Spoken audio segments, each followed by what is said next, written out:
Hello everybody, this is Gwyneth speaking.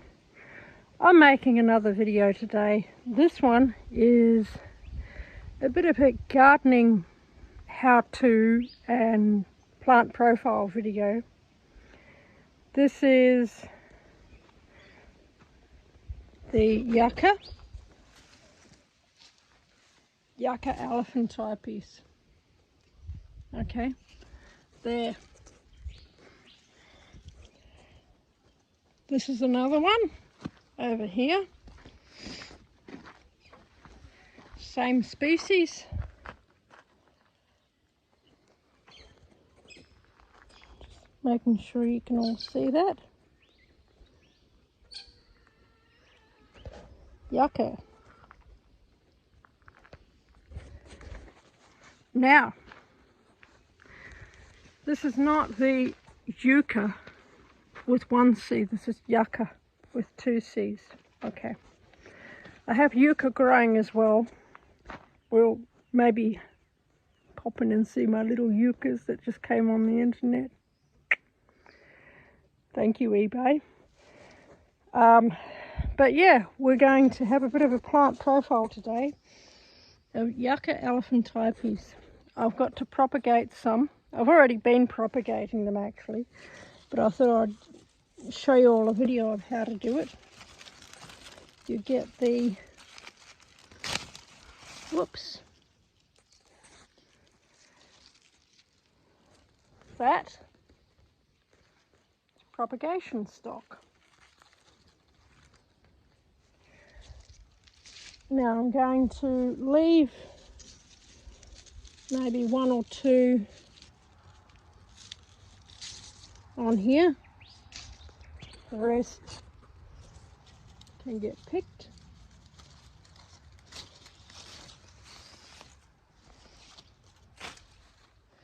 They send up these suckers when you prune their tops.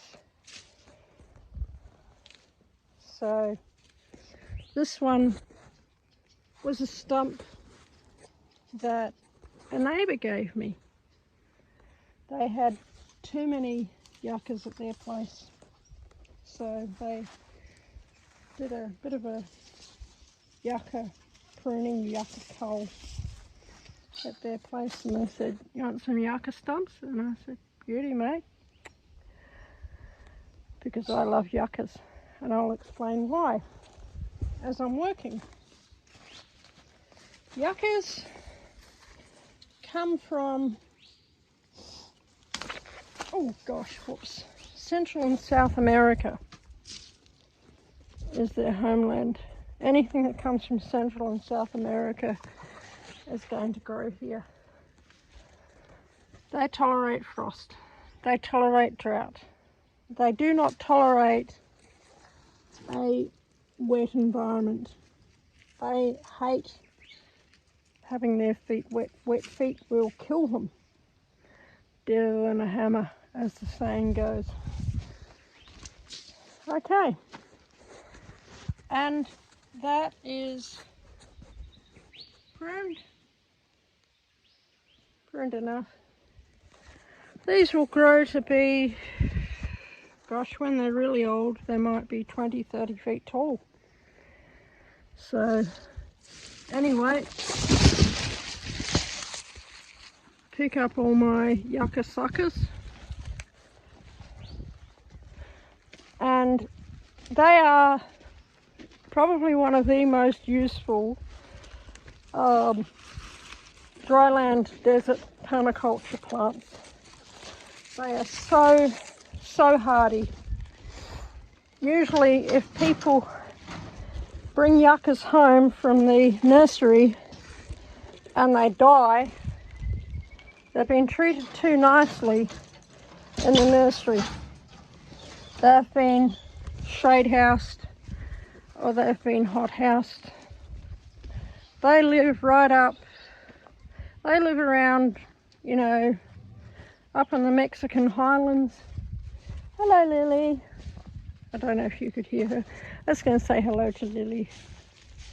Hello.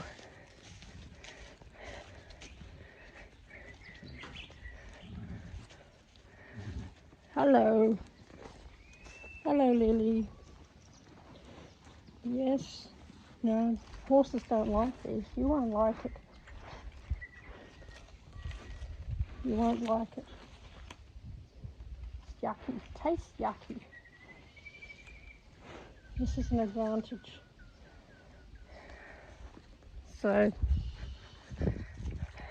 horses don't like it. Because its leaves are full of soap, saponin. There's another one. It's another stump that I got from the neighbour.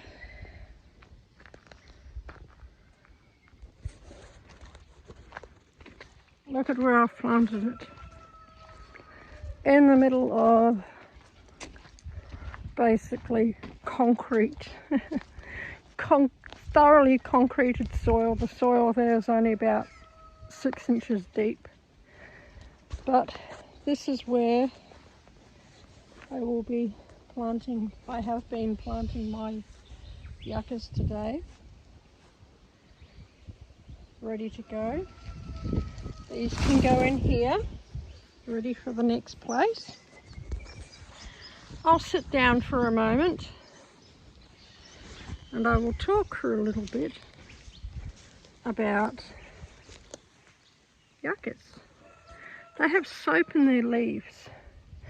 Their leaves are also very strong and fibrous. So, here is one of their leaves. Okay.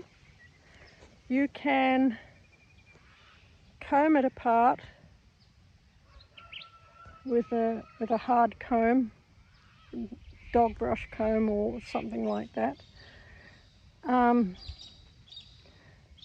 it basically falls immediately into fibres that you can dry, or you can, apparently the best way to do it is if you wash the fibres.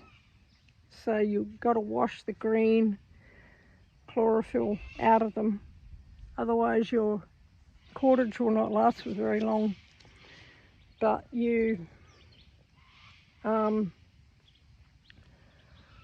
I'll have to do another video to show you how to do it. But the water that you've used for washing your yucca fibres will be soapy, and you can use it to wash yourself. You can use it to wash your hair, and all the Native American tribes in that part of the world that yuccas originally come from for thousands of years have used yuccas to be their soap. The leaves contain soap, the whole plant contains soap, the roots and everything. But it's probably best not to disturb the roots because for a few reasons. One of them is it'll just end up zillions of sucker yuccas, yucca suckers. But the other reason is that you don't want to weaken your plant. So they are a desert plant. They are extremely hardy, but they, you don't want to. If you go messing with the roots of any plant, you're going to weaken it. That's not a good idea. The other thing that they have, I don't have any of that age at the moment, but when they get to be really big, like 10, 15 feet tall, they bloom. The flowers are beautiful and they are edible. None of the rest of the plant is edible except for the flowers and the seeds.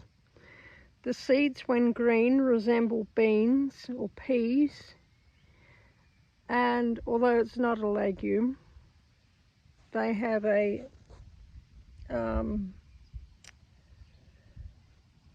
they do have a pod, but they're not a legume.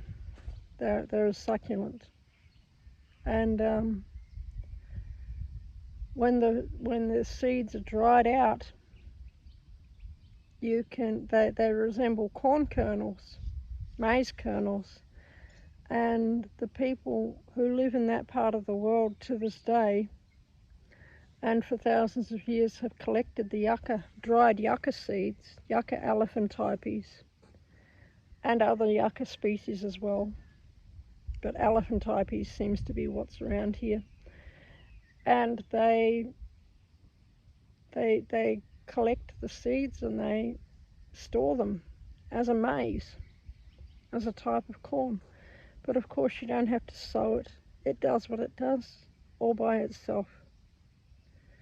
And yeah, so that is a really, it takes them maybe 5 or 10 years to get big enough to start flowering, depending on the environment. And but once they start flowering, they will generally flower every year. When it rains, they flower, and they just do their thing, and they make, you know, a large quantity of flowers. And like I said, although of course if you eat the flower you're not going to get any seeds, got to think of that. But you know, the flowers are, if you've got lots of yuccas growing, the flowers are quite a yummy treat, apparently. I've never tasted one, but I will. And the other thing that they're good for, they will go from being, with irrigation, they will go from being that size to the size of the one that we saw earlier within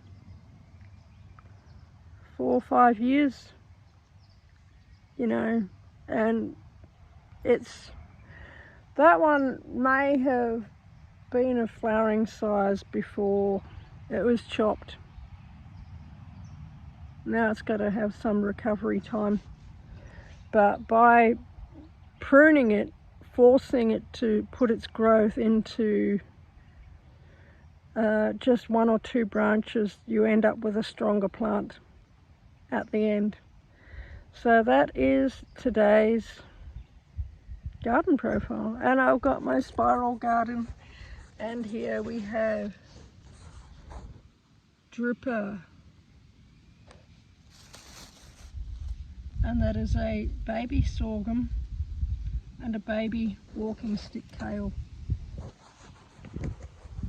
So, and of course the yuccas will provide some shade for the walking stick kale. The walking stick kale will grow to be really big in its first season and will provide some shelter for the yuccas while they are getting established, because like any, I mean, yuccas are pretty tough, but like any babies, they do appreciate a little bit of help when they're first finding their feet.